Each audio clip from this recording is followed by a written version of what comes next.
ఇప్పుడు మన దగ్గర ఈ అన్న ఉన్నాడు. ఒకసారి మన యొక్క ఛాలెంజ్ ని చెప్దాం. అన్న ఏమంటాడు? అన్న మేము మీకు ఒక ఛాలెంజ్ ఇస్తాం, చేస్తారా? చెప్పండి. ఈ యొక్క స్ప్రైట్ బాటిల్ ని మీరు 10 సెకండ్లో తాగితే మీకు 1000 రూపాయలు ఇప్పుడే ఫోన్ పే చేస్తాను. అంతేనా? అవును, రెడీగా పెట్టుకోండి 1000 రూపాయలు. సరే చూద్దాం అన్న, ఒక్క నిమిషం చూద్దాం అన్న 10 సెకండ్లలో ఈ యొక్క స్ప్రైట్ బాటిల్ ని ఖాళీ చేస్తాడా లేదా?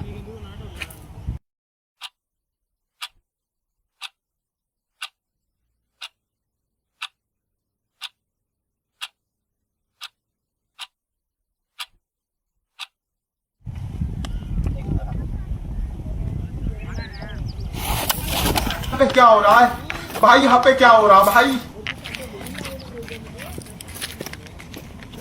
ఈ నాయాలకు ఛాలెంజ్ కావాలంట, ఛాలెంజ్. ఇట్లా రోజుకొకటి దొరికినా చాలు నాకు, రోజుకొకటి దొరికినా చాలు.